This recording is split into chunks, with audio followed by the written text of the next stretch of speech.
You have to let everyone know around you, sure. right? It's a little bit of a disclaimer. But, you know, because I was blogging about it, I started a blog, and I was actually, you know, I ended up preempting the loss of my hair by shaving my head. And that was something that I discussed with Cindy. We used to have the most fascinating discussions because, again, you know, that kind of support is essential. You know, as much as your friends and your caregivers want to support you, it's really important to obviously connect with people who are going through the same thing.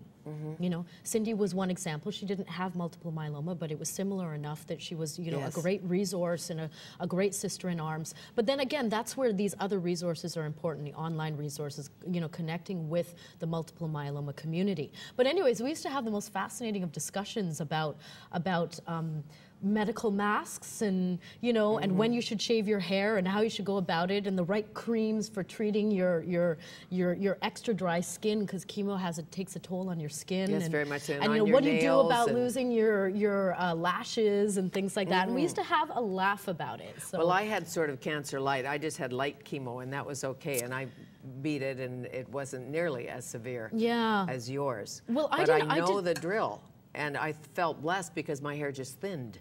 I thought, this is good, it's just thinning. Well, I call this right now my chemo cut, and it's actually coming back thicker and you know, a better texture than ever before. So I call this phase my rebirth on so many levels, because I went through a stem cell transplant, which isn't necessarily the protocol for every myeloma patient, but was my protocol, and I reacted really positively, touch wood, to it. Yes, and on a down day, when your mental state is just not there. Well, maybe you were happy through it all, but I rather doubt it. I don't think anybody is. But you know, when you feel vulnerable and why me and all of that, who did you reach out to? You know, it was interesting because I think when I was in the process of, in the actual crisis, I felt so well supported because you have a routine, you know, you've got the hospital staff, you have doctors, you have people rallying around you. So in a very real way, I actually managed to be quite the trooper during that period of time.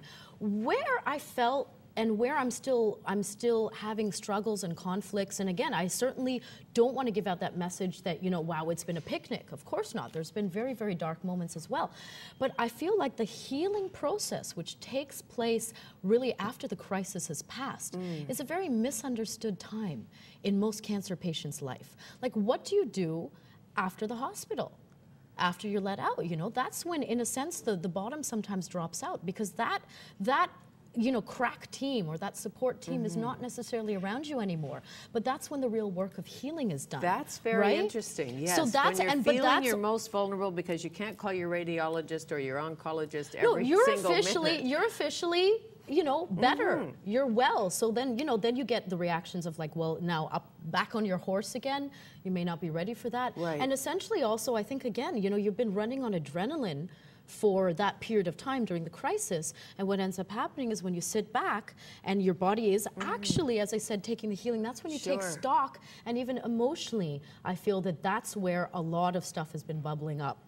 So that's where I think, again, you need probably, you know, the emotional support, the psychological support, the counseling. That's where but you know, it's also really important to be gentle with yourself and to allow yourself to feel those things, you know, and process whatever it is that you've been through. Exactly. You take the reins and you ride the horse, which you're doing now. But what I'm trying to say is that often, you know, in our society, we have people, the question I dread is, okay, well, what next now? Now you're fine. So, like, what are you going to do next? Do I have to be a better person? Maybe. Because you saved my sorry neck. Yeah. Maybe I do. But, you know, often through your healing, I'm sure, instead of doing things like healing, you were going to meetings and you were signing contracts and you were writing scripts or hearing scripts and still trying to work. Because a girl does have to make a living. Yes, exactly. And then that brings up the question, when do we allow ourselves just to be? You know, even if you can. And I realize, you know, so it's been such a journey. There's a very interesting term that I've actually borrowed from a friend of mine who's also had cancer, and it's cancer graduate. Oh, as opposed to survivor. Because, you know, when you pass through this particular program, you do come out wiser on so many levels on the other side. You know? And if we could get in our heads, mostly, it's just another chronic disease, another lousy disease, if you could think of it that way, but you know the fear, when somebody says you have cancer. Of course. It's worse than you have heart problems. I think. I don't know. I haven't had heart problems, but I know that fear. I've had heartbreak. Heartbreak too. But fear, absolutely, that's one part of the experience. And as I said, allowing yourself, you know, allowing yourself to process those emotions, to be vulnerable is really essential.